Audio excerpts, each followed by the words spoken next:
What is going on, Static fam? Welcome back to another video. As you guys saw on the thumbnail, we will be doing a review on my 2017 BMW F80 M3. Just like anybody else, I also have my likes and dislikes on the car. But first and foremost, I am so sorry if you guys cannot hear me. My voice is literally shot. We just got back from Monterey Car Week and I am beat. But yeah, just like anybody else with every other car, everybody has their honest opinions on their pros and cons. And I do have my pros and cons on the M3, itself. And let's get right into this video. But I'm sorry if you guys can't hear me. My voice is gone. Like I said, we just got back from Monterey Car Week, so bear with me. For those who are new to the channel, let me introduce you guys my dream car, aka my 2017 F80 M3 competition. As you guys can tell, there's no gloss on the color. The reason is because it is an individual color, and the name of the color is Frozen Black. A lot of people say it's like a satin black. I mean, it kind of is, but if you look really closely, let me see, it kind of has like a little bit of metallic to it. So it's a satin black with a little bit of metallic. I love the color. I'm not gonna lie, at first I was like kind of iffy about it, but eventually it started to grow on me more and more and more. And just as I look at it like every day now, it's like, damn dude, this thing looks freaking sick. The color combo with the carbon roof, and especially with this individual color Frozen Black, it looks freaking amazing. I think it's sick. And I think this is a beautiful color because if I want to do like black accents, like a black carbon lip, black, black or carbon side skirts, a carbon or black diffuser, carbon and black will look really good with this color. Actually, here's a good example. We got the Frozen Black, and then on the trim pieces right here, it's a gloss black. Like, I think it's like a really good color combo, especially like I said with the carbon roof. So dislike number one about the car already, which is on the outside. And if you guys kind of get an idea what it is the paint.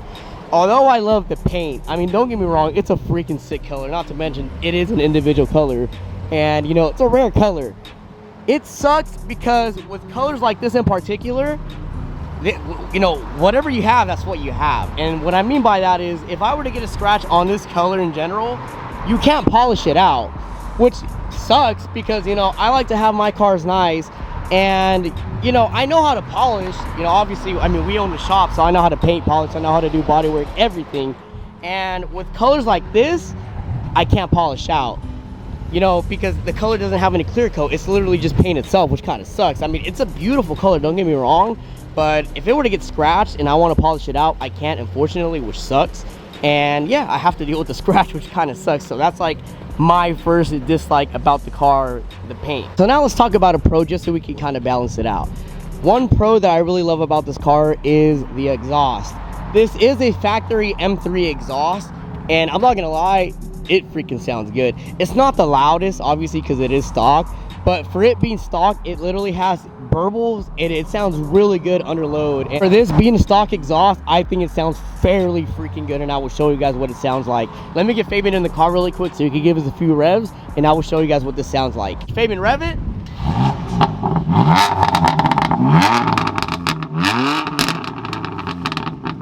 Give it one more good one.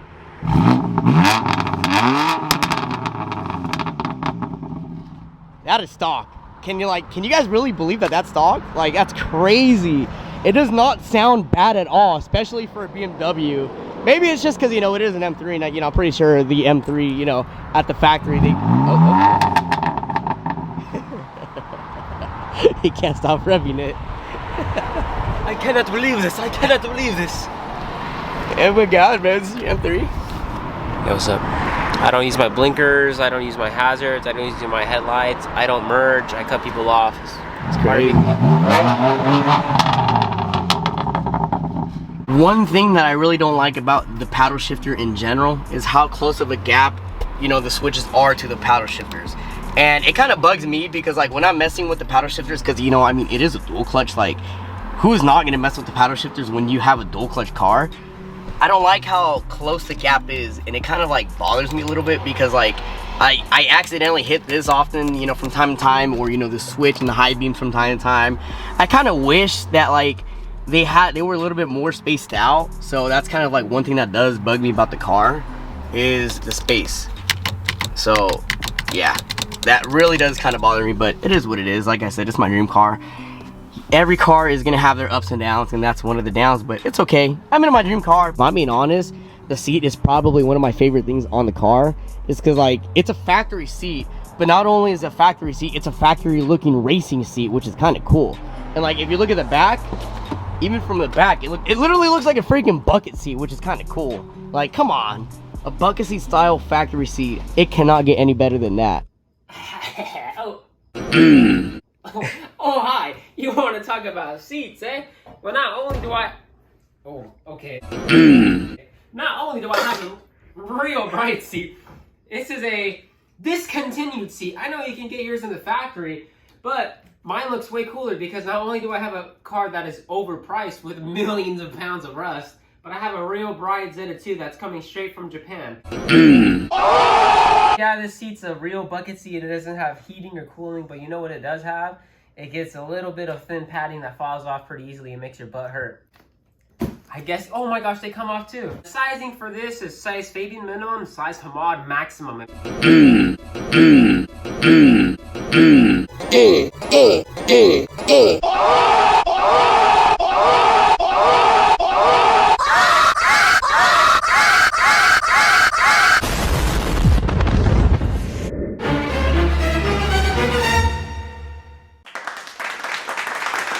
But thank you. Back to you, RJ.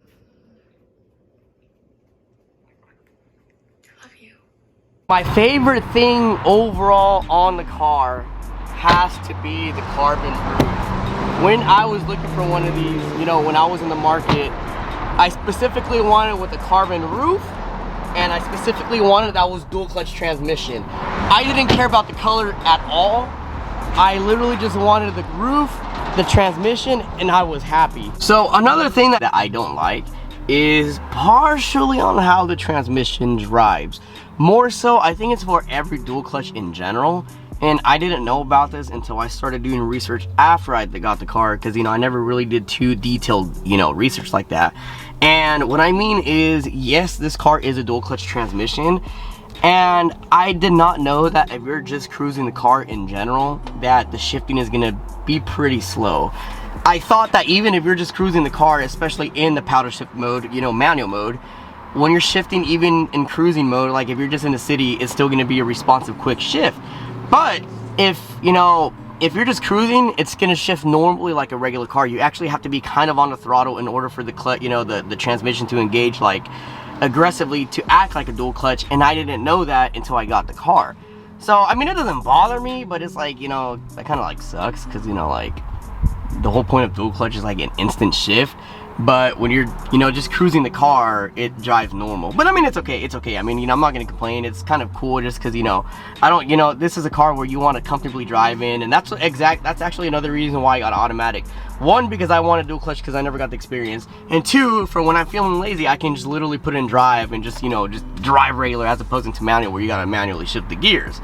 So that's why I got automatic. But like I said, I did not know that when cruising it does not shift, you know, aggressively like that. I never knew that, and now I know. So yeah, another thing that I don't like about, you know, the dual clutch transmission, I don't know how it is for the Lambos, but at least for the M, is when you're in manual mode, it'll literally like downshift on its own. And I don't like that, because that's kind of dangerous, because time to time, you know, you shift it up, you know, you push it up to shift down, and it'll start shifting down on its own when approaching like a red light or like a stop sign or like a complete stop.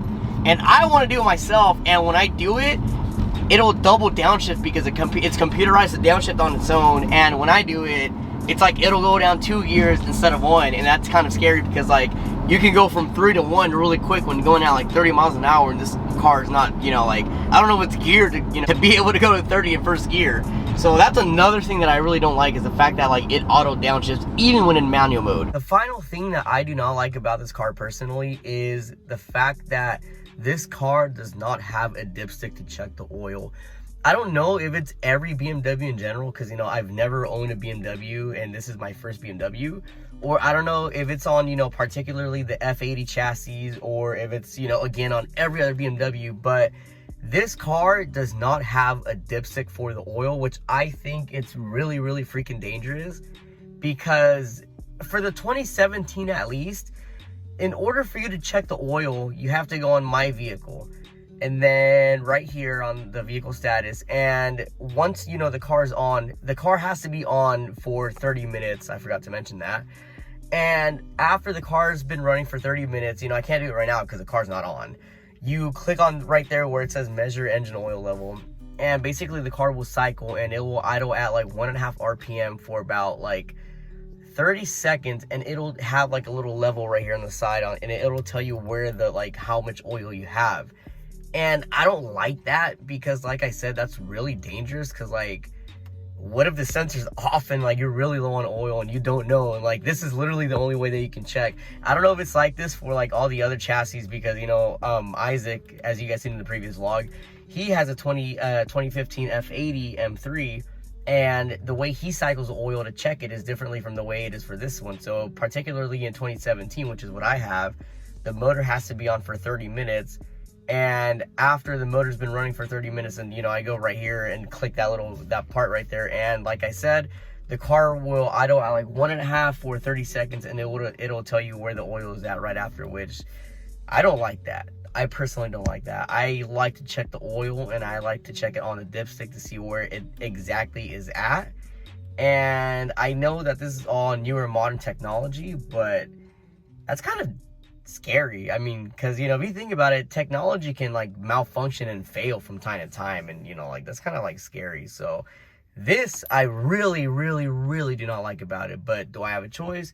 No, that's how these cars came. Again, I don't know if it's every BMW, because I've never owned a BMW in the past, or if it's just, you know, like a F80 M3 thing, or, you know, I don't know, but I don't like that at all. Not one bit. I find that really dangerous.